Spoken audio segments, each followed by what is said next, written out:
Hello everyone, my name is Ekaterina, and today I will share my learnings of how we grew from 0 to 1 in already saturated markets, because we launched 2 new products in the last 3 years, so I believe my learnings can be valuable for you. A bit of context. I've been working in growth and marketing for around 15 years, and starting with being a copywriter and then with being a growth product manager. Currently I lead growth and marketing teams and advise startups. Currently I work at Mimo. What is it? Mimo is actually a fairly famous app if you're in a vertical or want to learn to code on your mobile phone. We started in 2016. It was pretty revolutionary back then to be able to run the code on your phone. And since then, we grew to 26 million users, profitable, bootstrapped. In 2022, we also launched a web product. And this is where pretty much what I'm going to talk about today. Another thing that we launched was a bootcamp. We discontinued it in 2023. So also I will share the learnings in terms of what helps to make or break it. The question is, why would we even do this? Why would you go and launch something in a saturated market? First of all, I don't know if you're somewhat familiar with mobile apps and subscription products. You might know that the lifetime value ceiling is fairly low. It's easy to predict, which is good, but on the other hand, it maybe is not going to be higher than 50-60 euro. You wanted to increase that because over time, the customer acquisition is keep increasing, your advertising is more expensive as you go into a wider audience. So if you want to keep growing, you ideally want your lifetime value to increase as well. We also wanted to fight subscriber churn, because even though a mobile app is a great starting place to give you confidence in being able to learn to code, still a lot of learners want to use desktop, bigger monitors, and the keywords to become a professional developer. So this has always been #1 request from our learners, to be able to switch to other devices.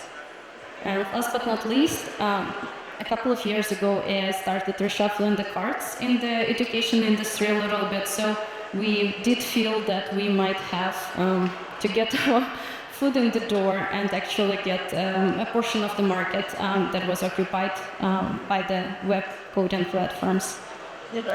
So what did we do? We launched 2 products which were pretty much aiming at fulfilling the same job. If you're familiar with jobs to be done framework, the job of getting a job in tech. And the products, however, were pretty different. One was a bootcamp, and the other one was an online learning platform. Because of this, the pricing was naturally different, and we also were aiming at different target markets geographically. Lesson #1, don't postpone defining your positioning and USPs. Probably today you already heard from experts in positioning and from other folks telling you how important this is. But personally, I come from performance and growth marketing background, and to me, this was not a super familiar area. And I could see firsthand how delaying and postponing figuring this out actually was not beneficial for the product. The reason behind it is that in saturated markets, your target audience might be already familiar with your competition. So it's even more critical than ever for new products or new categories to define how they're different, in which category they're actually playing, and what are critical factors for decision making. So, as an example, I can tell you that when we launched our bootcamp, we pretty much tried to avoid calling it a bootcamp, because bootcamps have this negative connotations of being very expensive, offline, and taking your whole life, like you have to spend there 24/7 till you actually get a job. It was not what Mimo Dev, as it was what it was called back then, was about. It was an online learning platform with one-on-one instructors, with personalized feedback, and also giving you pretty much helping you to get a job. So it was a bootcamp, an online coding bootcamp, but it took us a while to start calling it this way. Once we started, the performance improved because it became way more obvious to people what we're actually offering and what are our USPs. The problem, however, was that we found out that the main things that matter for decision making are trust, credibility, and alumni job placement rates. This is what we did not have, unfortunately. It takes roughly 6 to 7 months for a cohort to graduate from a bootcamp, and then they need a bit of time to find jobs. So you can imagine that for a fresh bootcamp, we for 8 to 9 months had to go without that much credibility and proof that we can actually get people jobs in tech. So this was not good. This leads me to the second learning. Find the whys behind your funnel bottlenecks. This is typically done through user research. This is how your funnel might look like, especially it might match pretty good if you're in a subscription business. There are a lot of junctions where users are dropping out. Some might not sign up, some will not even click your ad, and some will probably churn after a couple of renewals. So it's really critical to find out the barriers to purchase and the reasons why users are either not signing up or not buying your product.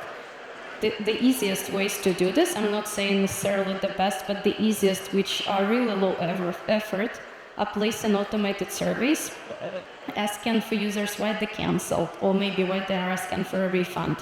Ideally, you also want to follow up with user interviews, focusing on their barriers and motivations, and figuring out the jobs to be done, like what are the main problems and why they're hiring your product to begin with. And ideally, you should also, if you're selling through sales-led motion, you also should analyze the sales logs and customer support tickets to figure out what are the biggest concerns that your users bring up during these conversations. For us, as I already mentioned, the number one barrier, especially visible in the United States, was the lack of credibility. The whole competition, which was already established and they have been in the market for close to a decade, had a lot of social proof. They had YouTube videos with their alumni.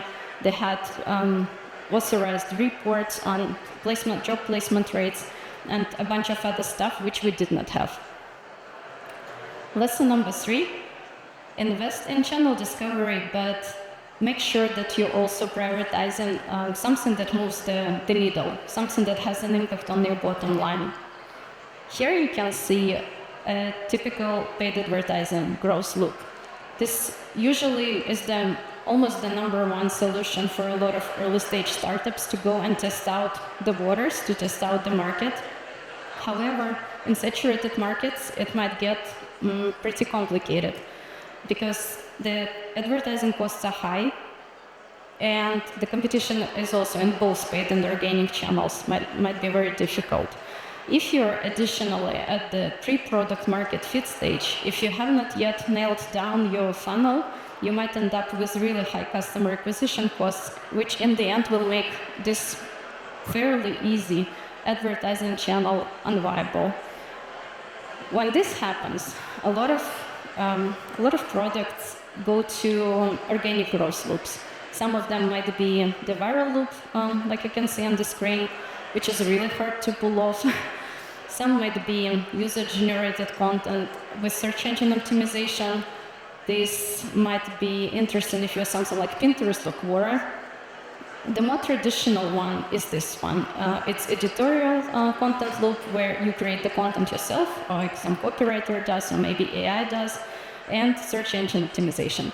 So this was also one of the channels which I decided to test, and it worked out pretty nicely. In roughly 6 months, we managed to increase the organic traffic by 60 or 70%, which was really nice. Like, it's a win because we know search engine optimization is difficult in saturated markets. In our vertical, where everybody has a bunch of interesting content, it's not so easy. So cool win. The problem, however, is that it barely contributed to the bottom line growth, bottom line revenue growth, And here's what I'd like to mention. Make sure to balance this channel discovery work with the things that can materialize into revenue faster. Because it might happen that you are better off optimizing your homepage for signups, or maybe testing your pricing and figuring out, like nailing down your positioning statements, rather than growing the top of the funnel. Because if your product is still a leaky bucket, it's really cool to know where you might have a shot and how you can potentially grow. But in the end of the day, in half a year from now, you might be still more interested in the revenue growth rather than having some big wins at the top of the funnel. And the last learning I want to talk about this and to mention is that you might need to get way more fits rather than just product market fit in order to unlock different advertising channels. There are lots of advertising channels out there, dozens. Earned paid media, you can do a lot of them. You can give it a shot. A lot of them have a different degree of complexity and different input you have to make. So on the effort output kind of scale, not all of them might make sense. How do you actually figure out which channels to go to? There is a famous framework which is typically applied to product strategy and strategy overall, which is called inside out, outside in. And I decided to apply it to picking the marketing channels as well.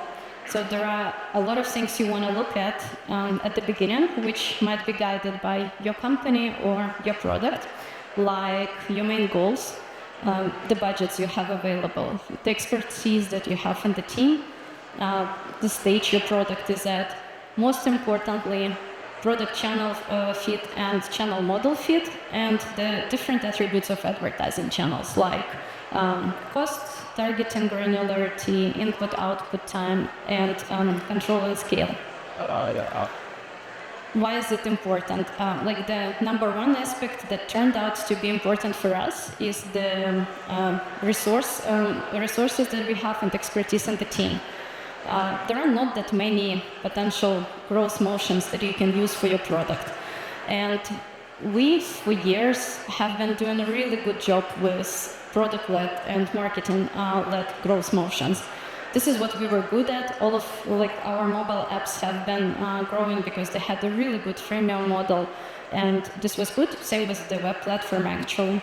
But for the bootcamp, as it turned out, especially if you're selling in the United States, you better have a salesperson. It just was working much better. No matter how hard we tried to make product-led conversions work in the US for bootcamps, it just was not working out. And of course, you can always hire salespeople. You can grow your organization this way. But what I figured in the end is that it's still much easier to do all that when the growth motions for your product actually match your strengths and the expertise in your team. Because otherwise you will have to grow your organization in completely other ways that are far from maybe your main product and your main business.